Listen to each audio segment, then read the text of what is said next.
Bangladesh securities and exchange কমিশনের BSEC সদ্য সাবেক চেয়ারম্যান শিবলি রুবাইয়াত উল ইসলাম এবং তার ছেলে জুহায়ের সারার ইসলামসহ একজনের সব বিও বেনিফিশিয়ারি ওনার্স হিসাব বন্ধ করে দেওয়া হয়েছে।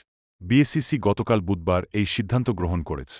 অন্য ৯ জনের মধ্যে রয়েছেন বাংলাদেশ মার্চেন্ট ব্যাংকার্স অ্যাসোসিয়েশনের বিএমবিএ সাবেক সভাপতি মো.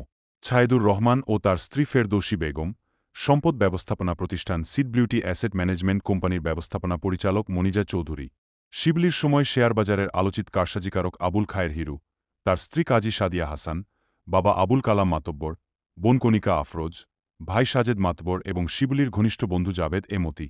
বিএসইসির নির্দেশনায় উল্লেখ করা হয়েছে যে উল্লিখিত ব্যক্তিদের নামে শেয়ারবাজারে যতগুলো বিও হিসাব রয়েছে সেগুলো পরবর্তী নির্দেশনা না আসা পর্যন্ত বন্ধ থাকবে। এই হিসাবগুলো বন্ধ থাকা অবস্থায় শুধুমাত্র অর্থ জমা করা যাবে, কিন্তু কোনো অর্থ তোলা যাবে না। অবরুদ্ধ অবস্থায় এসব বিও হিসাবের মাধ্যমে কোনো শেয়ার লেনদেন করা যাবে না। শেয়ার ও বিও হিসাব সংরক্ষণকারী প্রতিষ্ঠান central depository Bangladesh limited CDBL এই সিদ্ধান্ত বাস্তবায়নের জন্য নির্দেশ পেয়েছে। এ বিষয়ে প্রয়োজনীয় পদক্ষেপ নিতে ঢাকা স্টক এক্সচেঞ্জ ডিএসই থেকে সকল ব্রোকারেজ হাউসকে নির্দেশনা প্রদান করা হয়েছে। এর আগে গত মঙ্গলবার উল্লিখিত ব্যক্তিদের মধ্যে ৬ জনের ব্যাংক হিসাব স্থগিত করার নির্দেশনা দেয় বাংলাদেশ ব্যাংকের আর্থিক গোয়েন্দা ইউনি। বিএসইসির সদ্য সাবেক চেয়ারম্যান শিবলি রুবাইয়াত উল ইসলাম এবং তার পুত্র জুহায়ের সারার ইসলাম, বিএমবিএর প্রাক্তন সভাপতি ছায়েদুর রহমান, কারসাজির সঙ্গে যুক্ত আবুল খায়ের হিরু, শিবলির ঘনিষ্ঠ সহযোগী জাভেদ এ মতিন এবং সম্পদ ব্যবস্থাপনা প্রতিষ্ঠান সিড বিউটির ব্যবস্থাপনা পরিচালক মনিজা চৌধুরী এই তালিকায় অন্তর্ভুক্ত। এই ব্যক্তিরা বিএসইসির সদ্য বিদায়ী চেয়ারম্যান শিবলি রুবাইয়াত উল ইসলামের ঘনিষ্ঠ বন্ধু হিসেবে পরিচিত। অর্থ পাচার প্রতিরোধ আইনের আওতায় তাদের ব্যাংক হিসাব স্থগিত করা হয়েছে এবং তথ্য সংগ্রহের জন্য আহ্বান জানানো হয়েছে। বিএফআইউর পাঠানো চিঠিতে উল্লেখ করা হয়েছে যে উল্লিখিত ব্যক্তি এবং তাদের স্বার্থসংশ্লিষ্ট ব্যক্তি ও প্রতিষ্ঠানের নামে অতীতে বা বর্তমানে যদি কোনো হিসাব থাকে তবে তা ৩০ দিনের জন্য স্থগিত করার নির্দেশ দেওয়া হয়েছে।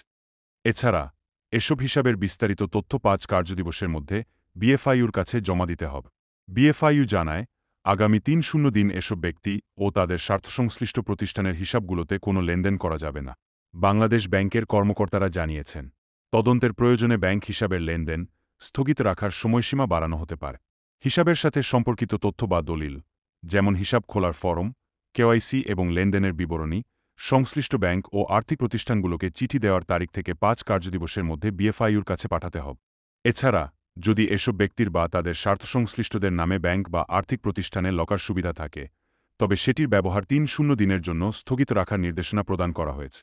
ব্যাংক হিসাব জব্দের তালিকায় অন্তর্ভুক্ত ব্যক্তিদের বিও হিসাব অবরুদ্ধ রাখার সিদ্ধান্ত নেওয়া হয়েছে। একই সাথে বিও হিসাব অবরুদ্ধের তালিকাটি সম্প্রসারিত করা হয়েছে যাতে ছায়েদুর রহমানের স্ত্রী এবং আবুল খায়ের, যিনি হিরু নামে পরিচিত, তার পরিবারের সদস্যদের নামও অন্তর্ভুক্ত করা হয়েছে।